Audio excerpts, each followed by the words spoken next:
a loneliness. It's a popular complaint in counselors' offices, more than infidelity, more than sexual boredom, even more than money troubles. People tolerate a lot of unhappiness in their relationships before seeking help, but loneliness is the tipping point. It's the moment they realize, I can't live like this anymore. These words, echoing the sentiments of countless individuals trapped in lonely marriages, resonate deeply. They paint a vivid picture of a silent epidemic, a pervasive sense of isolation that permeates the very fabric of a relationship, leaving partners feeling emotionally stranded and starved for connection. Some time ago, I posted the following on a social media site. I'm on this site a ridiculous amount, especially in the evenings. I just can't stand the incredible gaping hole that the evening brings. Everyone goes their separate ways, homework, reading, etc. And my husband, not super outgoing or the one to initiate anything, is pretty much done for the day. He's made it pretty clear we're not doing much talking or anything else in the evenings. We're still in MC. We both lost it at each other in our last session. I complained about him seeing me unhappy and hearing me say how lonely our relationship is and having no empathy. He complained that it feels like I've been mad at him for years, so why would he want to be close? At one point he yells at me and I froze. He's not a guy who yells. That he could get a lawyer that afternoon. What do you want? Do you want me to move out right now? I wasn't sure what to say. I guess no. I guess don't leave. I guess stay and we'll try to do this. I don't know how I can leave until I'm sure I'll be okay on my own. There's no guarantee there's something better out there. But the constant ache of feeling unwanted and unseen and undesirable and unheard is eating me up inside. The emotional impact of loneliness within a marriage is profound. It's a silent struggle that many endure, often without anyone else knowing the depth of their pain. It's a heavy cloak, weighing down on your spirit, casting shadows on even the brightest days. The weight of unspoken words and unresolved feelings can be overwhelming. It's the constant ache in your heart, longing for a connection that seems lost. You yearn for the days when communication flowed freely, and love was felt in every glance and touch. You share a life, a home, maybe even children, yet you feel miles apart from the person you vowed to share your life with. The shared responsibilities and daily routines become a facade, masking the emotional distance. The silence between you grows deafening. It's a silence that speaks volumes, filled with unspoken fears, doubts, and regrets. It's not just the absence of words, but the absence of understanding, of empathy, of emotional intimacy. The lack of these essential elements creates a chasm that seems impossible to bridge.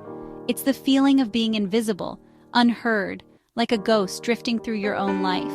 You start to question your worth and wonder if things will ever change. This emotional disconnect can manifest in various ways, from increased anxiety and depression to a sense of apathy and hopelessness. The emotional toll is significant, affecting every aspect of your well-being. Many find themselves withdrawing, seeking solace in distractions or unhealthy coping mechanisms, further perpetuating the cycle of loneliness. It's a vicious cycle that can be hard to break, but recognizing it is the first step towards healing. I remember the first time I truly felt it, that isolating chill of loneliness despite being married. It was a feeling that crept up on me slowly, like a shadow growing longer as the sun sets. We were at a dinner party, surrounded by friends, laughter filling the room.